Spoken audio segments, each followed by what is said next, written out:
उनकी कुर्बानियों को ये भारत याद करता है और नमन करता है। आज मुद्दा है न्याय संवाद। मेरे नेता राहुल गांधी इस समय बिहार की पवित्र धरती के पटना से दरभंगा में है। क्या चाहते हैं राहुल गांधी? हाथ में हथियार नहीं है। वो गांधी और बापू के सत्य और अहिंसा के रास्ते पे चलने वाले राहुल गांधी के हाथ में संविधान की बाबा साहब अम्बेडकर की किताब है। वो किताब बाबा साहब अम्बेडकर की, ये जो मेरी माता बहनें बैठी है, ये बाबा साहब अम्बेडकर के संविधान ने हमें बराबरी पर लाकर खड़ा कर दिया। शादी आबादी की हमें हक दिया, हमें अधिकार दिया। आज उसी संविधान के तहत राहुल गांधी जी ने तय किया कि वो दरभंगा में न्याय संवाद करेंगे।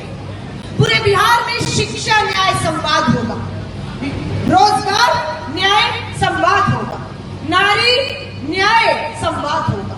ये लोकतंत्र का अधिकार हमसे छीनने वाली दिल्ली और बिहार की सत्ता में बैठी ये सरकार कौन होती है जो हमसे ये अधिकार, हमसे ये आवाज छीन रही है? राहुल गांधी जी के दरभंगा में कार्यक्रम की बोला पुलिस प्रशासन ने दबाव है, इजाजत नहीं दी जाएगी। और राहुल गांधी जी जब संवाद के लिए पहुंचे, दरवाजे बंद कर दिए, पुलिस प्रशासन आ गया, कुर्सियां उठा दी और संघर्ष चल रहा है। लेकिन वो राहुल गांधी है, वो राहुल गांधी है, वो आंधी है जो रुकने वाली नहीं है। ये आंधी, वो आंधी इंदिरा गांधी का खून है, उस राहुल गांधी ने। आज पाकिस्तान के आतंकियों से हम लड़ रहे हैं। पहलगांव में 26 निर्दोष लोगों को धर्म पूछकर सर पर गोली मारी गई। राहुल गांधी जी, खड़गे जी ने कहा सर्वदलीय बैठक बुलाइए।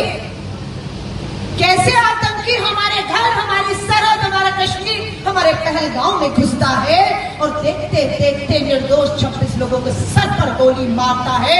और वो 6 आतंकी, देश जानना चाहता है कहां है आज, कहां छुपे हुए हैं वो 6 लोग? जानना चाहते हैं या नहीं जानना चाहते? जानना चाहते हैं। और जब सर्वदलीय बैठक की मांग हुई, मजबूरी में, दबाव में सर्वदलीय बैठक सरकार ने बुलाई। लेकिन बुलाने के बाद प्रधानमंत्री नरेंद्र मोदी की हिम्मत नहीं होती कि उस सर्वदलीय बैठक में जो आतंकी हमले के बाद हुई है, सवाल उठ रहे हैं, जवाब देने आए। नहीं आते हैं। कहां आए? बिहार आते हैं। क्यों? क्योंकि बिहार में चुनाव है। नीतीश जी के साथ मंच पे बैठ के अटखेलियां हंसी उड़ा रहे थे, जबकि वहां पर शहीदों के शव भी अभी पूरी तरह जले नहीं थे। अंतिम संस्कार नहीं हुआ प्रधानमंत्री जी। फिर दूसरी सर्वदलीय बैठक बुलाने की मांग हुई। लगा अब प्रधानमंत्री आएंगे, लेकिन फिर भी प्रधानमंत्री नहीं आते हैं सर्वदलीय बैठक। आना चाहिए या नहीं आना चाहिए?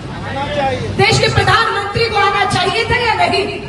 क्या प्राथमिकता है देश के प्रधानमंत्री की? आतंकी हमला होता और क्या हुआ? सर्वदलीय बैठक में स्वीकार करना पड़ा कि सरकार से सुरक्षा में चूक हो गई। अमित शाह को इस्तीफा देना चाहिए था या नहीं? तुम्हारी एक सुरक्षा की चूक आतंकियों को हमारे घर के अंदर तक लाती है और निर्दोषों की बलि चढ़ जाती है। वो इस्तीफा हुआ। ट्रेन का हादसा हुआ था, लाल बहादुर शास्त्री जी रेल मंत्री थे, रेल हादसे से लाल बहादुर शास्त्री जी का इस्तीफा हो गया था। खुद उन्होंने अपने नैतिकता की जिम्मेदारी लिए इस्तीफा दिया। आज इंदिरा गांधी जी को पूरा देश याद कर रहा है। देश की पहली महिला प्रधानमंत्री, भारत रत्न प्रधानमंत्री शहीद इंदिरा गांधी को याद करते हैं, क्योंकि वही इंदिरा गांधी ने इसी आतंकी देश पाकिस्तान के 2 टुकड़े किए थे और बांग्लादेश आजाद करने वाली का नाम इंदिरा गांधी।